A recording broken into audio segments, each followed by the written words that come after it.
Ассаламуалейкум достар. Аристотель өзінің трактатында суда, құрлықта, аспанда өмір сүретін жануар болсын, түс көретіні анық деп жазған. Ол жануарлар ұйықтап жатқан кезде байқалады. Мысалы, ит ұйықтап жатқан кезде үреді. Демек, түс көріп жатыр деуге негіз бар. Әрине, әр тіршілік көзі энергиясын қалпына келтіру үшін ұйықтап дем алуы керек. Бірақ жануарлардың мекен ететін жерлеріне байланысты олардың ұйықтау қалыптары мен жалпы ұйқысы ерекше болып келеді. Ондай болса, қай жануар қалай ұйықтайтыны сізге қызық болатын шығар. Бүгін Q-Life арнасы сіздерге жануарлар әлеміндегі ең ерекше ұйықтайтын жануарлардың топтамасын жинап берді.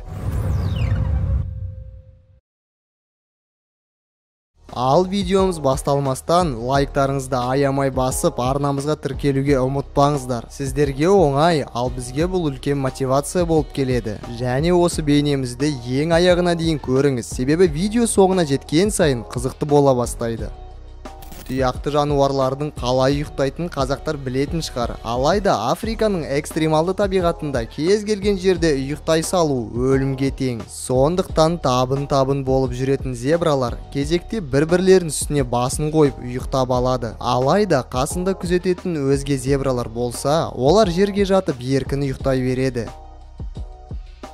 Аң патшасы арыстан құрлықтағы жыртқыш аңдардың ең ірісі әрі ең мықтысы болып саналады. Орта африкалық тұқымы шамамен 160 килограмм тартады. Бірақ бұған қарамастан ол да мысық тұқымдастарға жатады емес пе? Содан арыстандар да мысықтар тәрізді ұзағынан ұйықтайды. Орман патшаларына қай мезгілде ұйықтаса да жарасады емес пе? Олар толықтай босансып ұйықтайды. Тек пілдерден қорыққанын кейде ағашта ұйықтап алуға мәжбүр болады. Құрметті достар, сіздер дәл осы шаршаған жануарлар құсап ұйықтап кетпес үшін сіздерге керемет Free Fire ойынын ұсынамын. Я, барлығымыз бұл ойынды жақсы білеміз. Көзді ашып жұмғанша Free Fire'ға 3 жыл толды. Әдеттегідей ойын өзінің жылдам әрі динамикалық геймплеймен бізге қысқа да әсерлі ойын сессиясын өткізуге керемет мүмкіндік сыйлайды. Сонымен қатар ойында кейіпкерлердің кастомизациясының кең мүмкіндіктері бар. Демек, кез келген адам өзіне ұнайтын образдағы кейіпкер жасап ойнай алады. Ең бастысы Free Fire сіздің смартфоныңыздан артық затты сұрамайды. Аз орын алады, ойын барысында телефоныңызды қыздырмайды және басқа заманауи мобильді ойындармен салыстырғанда аз трафикті қажет етеді. Әрине бұның бәрі тегін. Өзінің 3 жылдығына орай Free Fire керемет мерекелік кезең өткізіп жатыр және арнайы біздің көрермендерімізге ерекше сыйлықтар дайындап қойды. Мен білем, бізді көретін жандардың арасында Free Fire'ды ұнатып ойнайтындар өте көп. Дәл сіздер үшін біз видеоның сипаттамасында сілтеме қалдырып қоямыз. Одан өтіп көптеген бонустарға ие болыңыз. Ал егер осы көрсетілген промокодты терсеңіз, сіз керемет костюмы бар арнайы кейіпкер мен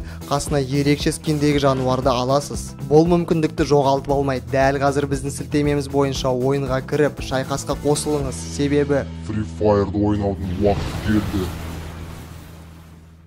Жануарлар әлемінде ең ерекше қаңқаға ие болған керікке ұйықтау үшін ыңғайын табу өте қиын. Соның салдарынан керік бірнеше апта бойы ұйықтамай жүре береді. Алайда арасында көзін жұмып, тұрып та ұйықтайды екен. Әбден шаршаған соң ол жиырылып алып ұйықтайды. Ал осылай жиналу үшін біраз уақыт қажет. Дегенмен бұл керікке ең ыңғайлы ұйықтау қалпы болып келеді.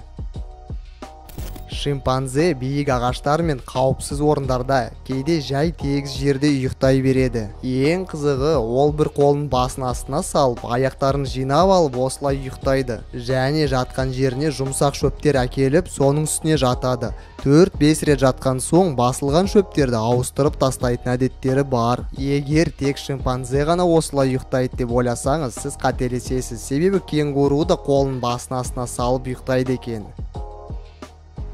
Дельфиндер бір көзін ашып ұйықтайды. Себебі олар ұйықтағанда мидың бір кезекші жарты шары жұмыс жасап тұрады екен. Ал дәл сол сәтте басқа мидың жарты шары толықтай ұйқыда болады. Яғни дельфин суда жүзіп бара жатып, бір ашық көзімен және сол мидың бөлігімен айналасында болып жатқан бәрін көріп тұрады. Ал басқа жағы еш уайымдамай ақ түс көріп жатады.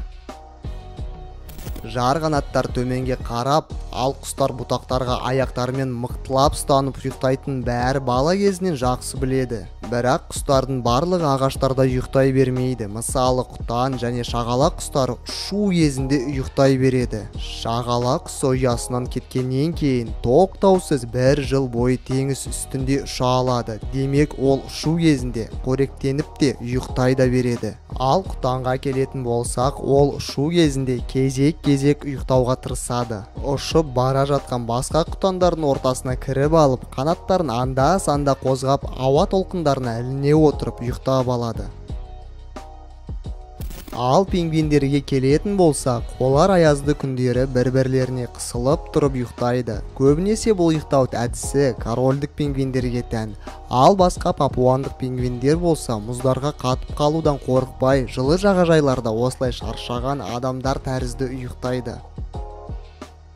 Дөңгелек уақытта тіршілік ететін үкі құсы барлық құстар сияқты ағашқа аяғымен жабысып ұйықтай береді. Бірақ үкілердің балапандары жерге ішімен жатып алып, басын бір шетке қайырып қойып ұйықтайды. Неге десеңіз, үкінің балапандарына көздері мен бастары тым ауыр болғаннан олар ересек құстар сияқты тұрып ұйықтай алмайды. Тағы да бір қызықты мәлімет, үкілердің көздері 3 кірпіктен тұрады. Біріншісі жыпылықтауға, екіншісі көздерді қорғауға, ал үшіншісі осы видеоға лайк қоюға деп айтып қойсан, иә, әрине қалжыңдаймын. Үшіншісі ұйықтауға арналған.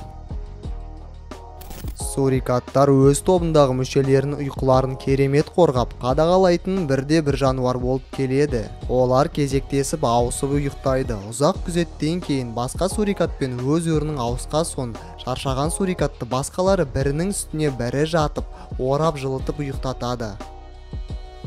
Ал ең ерекше болып ұйықтайтын тіршілік көзі ол 8 аяқ. Қатаң ортада жем болып қалмас үшін жануарлар кезек-кезек немесе бір-бірлерін күзетіп ұйықтайды. Бірақ 8 аяқтар жалғыз жүретін тіршілік иесі. Сондықтан 8 аяқ 2 аяғын күзетке қойып ұйықтайды. Иә, сену қиын, бірақ ол табиғатынан солай жаратылған. Егер қауіп сезілсе, 8 аяқтың 2 аяғы оны түртіп оятады. Достар, егер видеомыз ұнаған болса, міндетті түрде лайк басып, арнамызды қолдап кетіңіз. Әрине, Q-Live арнасына тіркеліп, қызыл подписаться батырмасына басып кетіңіз. Сізге бұл өте оңай, ал біз үшін үлкен мотивация. Қуанышта жүздескенше, сау болыңыз.